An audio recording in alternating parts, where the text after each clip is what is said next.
This flower idea is meant to represent the popular dahlia flower which comes in this natural form.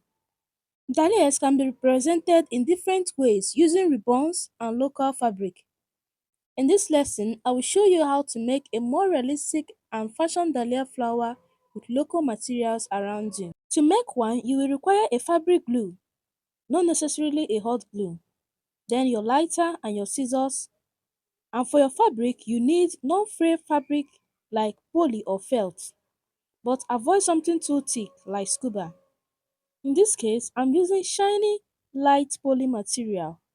Then you will require a needle and a thread. And most importantly, these two paper templates cut out from thick paper, which is carton. First, we'll be cutting out these two shapes from our fabric using those two templates. One regular feature about the two is that they both have round heads, but the bigger one is slanted by the size while the other is straight. The two templates were cut out using 3 by 3 cm and 3 by 3.5 cm respectively. Do well to create your own template so that you can easily maintain an even appearance all through your course without measuring again. First, we will have to start cutting out the petals using the smaller templates.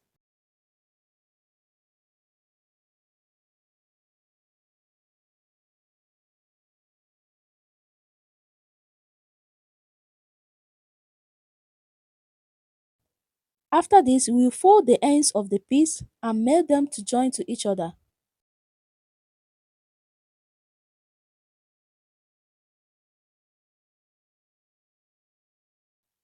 For this size, we will require 10 pieces of these petals, which forms the upper part of the flower piece.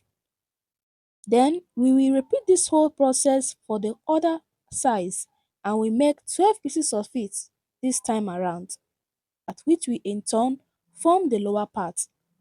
Altogether, we'll be having a total of 22 pieces of petals.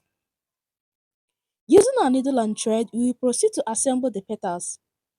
First, we will start with the larger ones and pass our needle very close to the joint.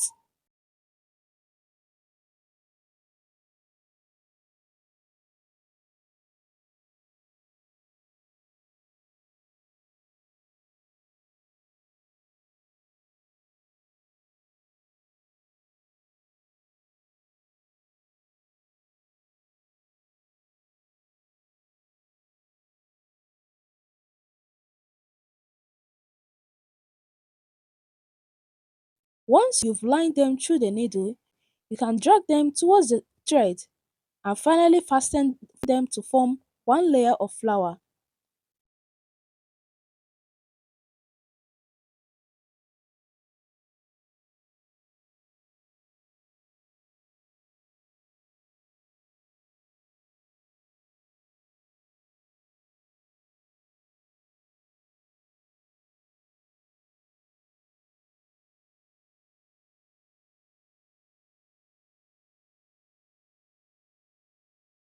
To stabilize it, we will turn to the back of the flower and stretch them to get an even appearance before you can attach your circular base. This time, I formed the circular base from the same material because it's already tough in nature.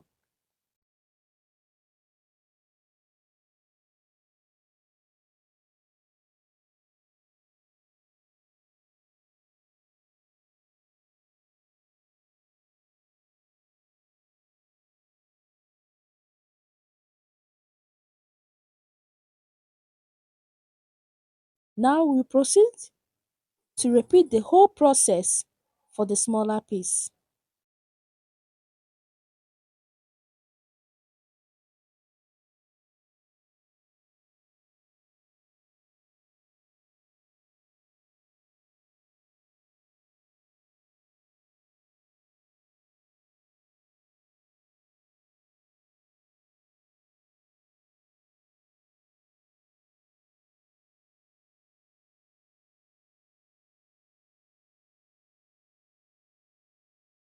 Finally, we will assemble both pieces, placing the smaller one on top of the bigger one while applying our glue.